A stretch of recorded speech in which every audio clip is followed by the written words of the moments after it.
Well, in those days, I was the night police reporter at the Fort Worth Star-Telegram. I went to work at 6 o'clock at night and got off at 2:30. I was the last person. The night city editor and I were the last people to leave the paper. And to tell you the truth, Kennedy came to Fort Worth, and I was really upset because I wanted to be assigned to the story. And they said, no, we're going to let the political people handle that. You just handle a police beat. That's your job. And so he landed at Carswell Air Force Base. 10,000 people turned out. It was one of the most wonderful evenings. People, it was like the circus had come to town. They were so excited to see him. And all this huge crowd came and showed up there. Well, when I finally got off work that night, I went up to the Fort Worth Press Club. We kept the press club open that night for the visiting reporters who were traveling, the White House Press Corps, and it was a big deal for us to go up there and get to see all these famous bylines that we had just seen, but you know, we didn't know who these people were. And so we went up there for a while, and then of all things, one of the reporters from Washington said, we've heard about this place called the Cellar in Fort Worth, and what is that? So we felt obligated to take them all down there, so we even stayed a little later than I normally would when I got off work. And the reason, so that was the reason the next morning that I was sound asleep when the president had been shot in Dallas. My brother came in, woke me up. I couldn't believe it.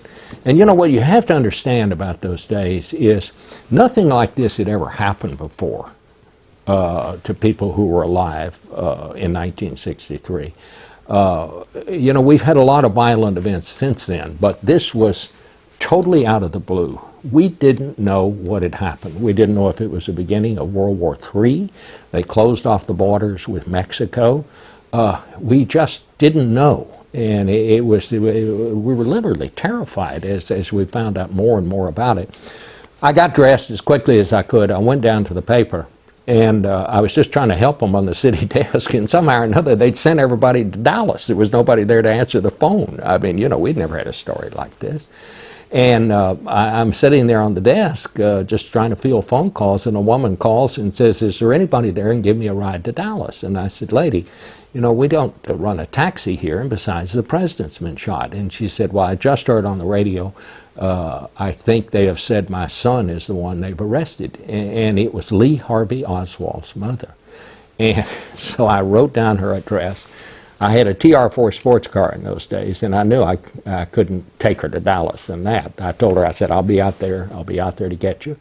And I went to the auto editor of the paper, who was Bill Foster, and he was driving a Cadillac that week. The local car dealers would always give him a car to drive, and then he'd write up a little road test of it in the Sunday paper. There were usually pretty good reviews, you know, free car, free gas. It was a little different set of standards in those days for reporters.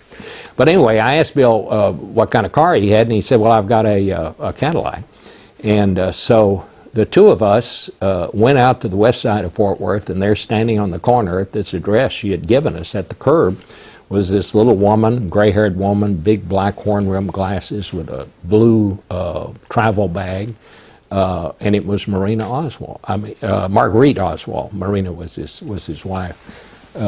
And she got in the back seat with me. Bill Foster drove, and we drove her over to Dallas. And I interviewed her on the way, and she was one of the strangest people I've ever interviewed. She immediately began talking about how people would feel sorry for his wife and give her money, and nobody would feel sorry for her, and she would starve to death. Now, mind you, the president's body was not cold yet, and she's already talking about how no one will give her any money. And it was so awful, some of the things she said, that I just didn't put them in the story. And I think if I had, we might have had an earlier understanding and a better understanding of who Lee Harvey Oswald was, and because this woman was truly deranged.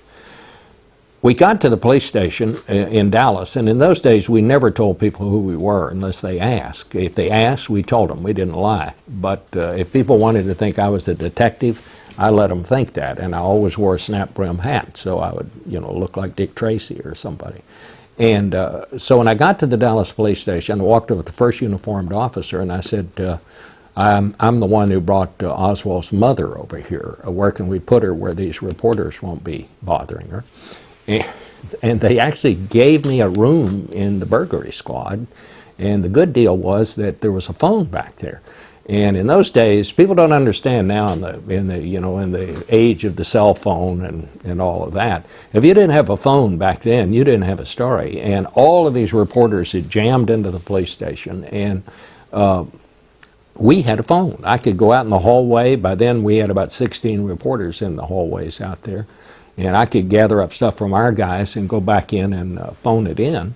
And because we were just churning out extras as fast as we could. And toward dark, she said to me, do you think they would let me see my son? And things were very informal in those days. You didn't have the Miranda law that says you have a right to remain silent. We didn't have the law, Gideon's law, that says you are entitled to a lawyer. It was none of that. It was all very informal. We dealt directly with the homicide officers if you were a police reporter.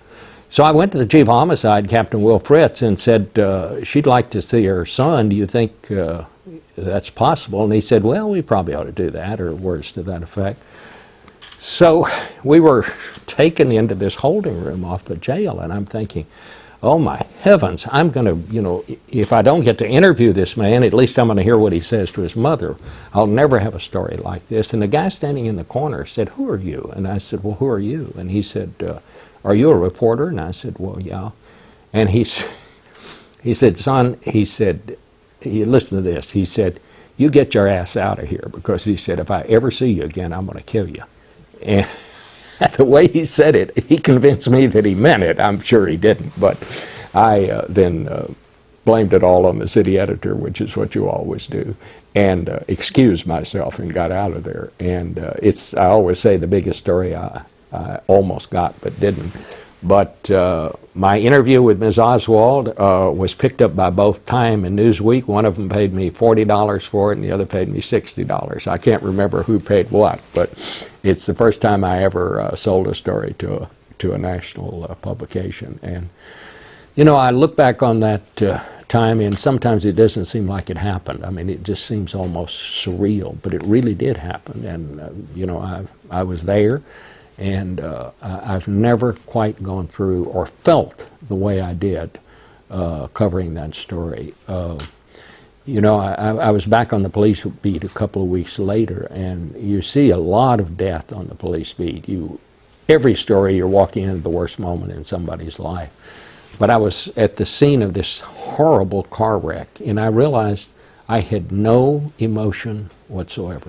None. Whatever it is inside of you that causes you to have empathy or feel for others, I'd used it up.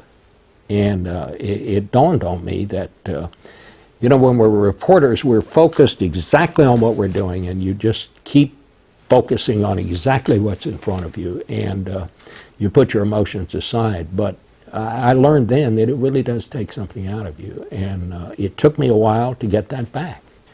I never felt that way again until 9/11. And I experienced those same feelings, because the thing about being a reporter, we're trained to do stories about other people. But when it's your own community, it's when your own relatives' lives are at stake, then it's a whole different deal. And I always remember that. It was really a weekend that changed America in so many ways. I think we came away from that with a totally different idea of the presidency. We'd always looked on our presidents as somehow being invincible, larger than life, and then you had this young, vigorous man cut down by an obvious madman. It was the first time that Americans had ever seen the news process, how we get the news. Up until that time, we'd seen the product. You see the written story that somebody's written. You see the edited story on television. But people saw reporters gathering the news, and they discovered it's not all that orderly a process. People were pushing and shoving and shouting, and I think that had an impact on what people thought of the media. And then, of course, the most important thing was this was the first time in the history of the country that the nation had focused on one story at one time. The entire nation was focused on this one story, and they were watching it unfold on television. And from that weekend, television became the media where most people, the medium, where most people got their news. Up until that point, it had been the printed page. You know, I can remember going into that, and when this first happened, people were lined up around the Star-Telegram because they wanted to see it written down in black and white, to know it was official, to really believe it. They kind of wanted to see it written down. After that, people kind of wanted to see it on television before they were convinced. I mean, I've been to many political conventions in the years since then, and you'll be standing there, and if you've got a monitor there, people will walk up. They'll be in the hall where it's taking place, but they'll walk up and they want to see what it looks like on TV. And in those days, they wanted to see it in black and white in the newspaper. So many things happened after that. You know, we had these other violent deaths, Martin Luther King, Bobby Kennedy, we had Vietnam, Watergate came along.